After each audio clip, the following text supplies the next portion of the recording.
right, good morning, everyone. Thanks for joining us at 7 o'clock. I'm Tracey McCain. And I'm Caitlin Francis. We are in another First Alert weather day. Obviously, we've got lots of developing and breaking stories from overnight as well, but we got to get to that weather because, Jill, you said it. Ouch. Yeah, it's painful. I mean, like, just walking into work, my legs are exposed, and I was like, Tracey has pants on today anyway, but I walked in with pants under my dress. Otherwise, you know, the thick jacket, you're like, okay, I can do this. No. But any exposed skin, no. You're feeling Even it. for a very short amount of time. Yeah, very short amount of time. It's painful. Thankfully, today is the worst and the last of it, and I know. Everybody, come on now.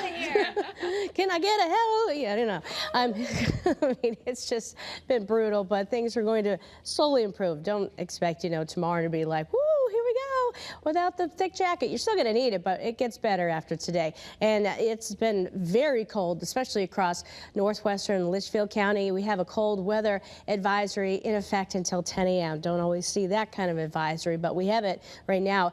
This is not the wind chill you're looking at. These are actual air temperatures. So, you know, some car readings, you're like, it says it's -10. Yeah, it probably is. You know, it is that cold outside right now.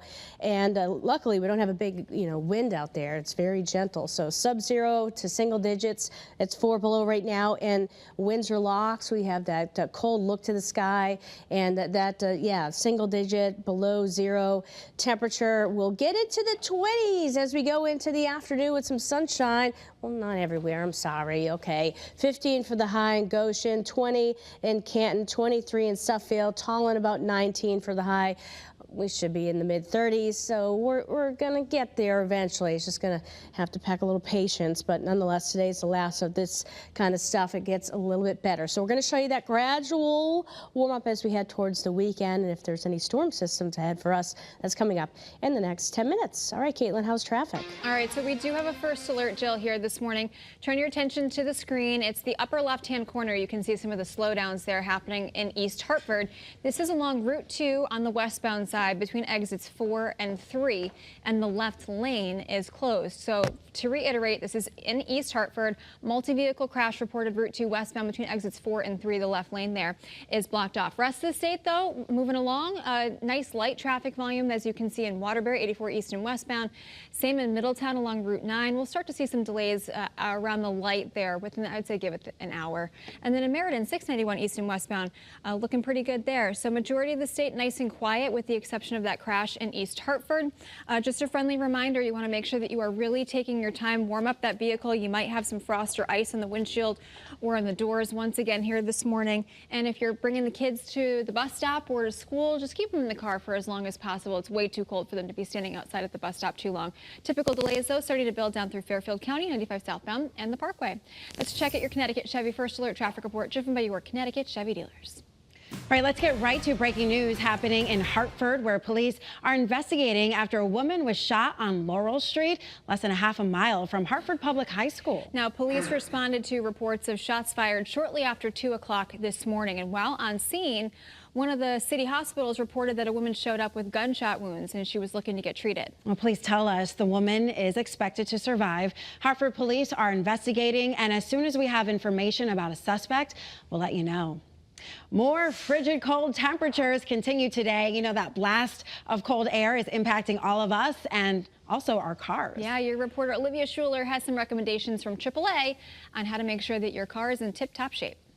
Caitlin and Tracy, good morning. Officials with AAA say lately they've received a ton of phone calls about dead car batteries. Now, if you find yourself in similar shoes, there are some steps of action you can take. If you don't have one in your trunk, it may be a good time to keep a jumper cable with you. That way, if you catch yourself in a problem, you have an immediate solution. If it's been more than 3 years, it may be time to replace your battery. That's a good way to avoid issues altogether.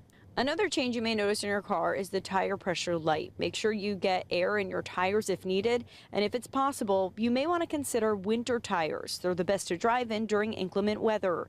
According to AAA, when it's below 40 degrees, your tire pressure drops 1 psi for every 10 degrees below that. Lastly, if you're running into windshield wiper or window woes, make sure all defrosting and heating functions in your car are working correctly. Now, if you're driving during the winter, it's really important that you have a winter shelter emergency kit with you at all times. So that may include an ice scraper or jumper cables. It'll really save you if you're in a pinch. Your reporter in Middletown, Olivia Schuler, Channel 3 Eyewitness News. Well, now is as good a time as ever to remind you to download that free First Alert weather app, the QR code right on your screen. You can have push alerts sent straight to your phone and get ahead of any severe weather before it impacts you. Well, this morning we're learning the man convicted in one of the state's most heinous murders has been granted clemency on a drug conviction by the outgoing Biden administration. Adrian Peeler was convicted for conspiracy to commit murder after the killing of a mother and her 8-year-old boy in Bridgeport back in 1999. Now, this happened just days before that child was set to testify against Peeler's brother in a separate murder case. The murders led to the state to create a witness protection program. Well, Peeler completed a 25-year sentence in connection to the 99 murders and was serving a 35-year federal prison sentence on those drug charges. He was among the nearly 2,500 convicted criminals whose prison sentences were commuted last week by former President Biden. Former Chief State's Attorney Christopher Moranos is speaking out now, saying in part, quote, "This is an example of an unhealthy mix of politics and criminal justice, seeing a man get out of prison sooner than he should be. I doubt that the victims were ever consulted in these actions." Well, this morning, 4 people are badly hurt after a crash in Manchester. Just take a look at this picture here so you can see how bad this crash was. Police say 2 vehicles collided yesterday afternoon near West Center and Cooper Street. So 2 people were thrown from one of the vehicles and then trapped. Unclear, though, what led up to this incident. We'll bring you the latest details as soon as they come in here to the newsroom. Right now, a man facing multiple charges after a scary situation in East Haven that forced students to shelter in place at a school. Police say Vincent Esposito pointed a BB gun out of his window at someone who was playing loud music from a parked car at the Breezewood condominiums yesterday. The situation triggered a massive police response and put the nearby elementary school into lockdown. Fortunately, no one was hurt. Let's get you an update now in Naugatuck. We've learned an 86-year-old woman has died after a fire, which we first told you about yesterday morning. We brought that to you as breaking news. Crews showed up to Oak Terrace on Conrad Street. That's where they found that woman inside, badly burned. She died at the hospital. Now, she has not been identified yet. We are still working to learn how this fire started, and I'm sure it's under investigation. All right, looking ahead to today, cafeteria workers at public schools in New Haven are expected to picket once again. The food service workers say they are demanding fair pay and respect for their work to feed children in New Haven public schools. They say they have not received raises that keep up with inflation. It would be the second time workers hit the picket line this month. They're expected to start at 2:30 at the New Haven Board of Education building.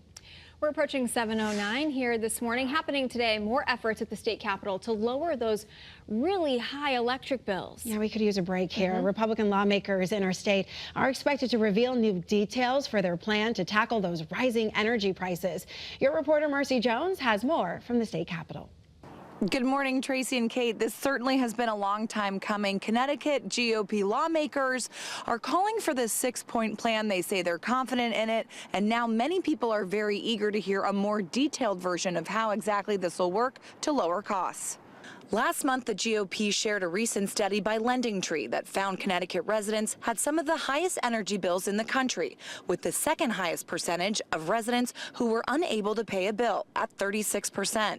The study also found that Connecticut has the 3rd highest electricity rates at 29.9 cents per kilowatt hour, only behind California and Hawaii. Last week, Democrats unveiled their plan Ratepayers First Act for lowering energy costs, with limited details on how exactly it would work. Today's meeting will kick off in just a few hours at 10:30 this morning. Make sure you follow along on air, online, and on our WFSB Plus app for all of the latest updates. Your reporter in Hartford, Marcy Jones, Channel 3 Eyewitness News.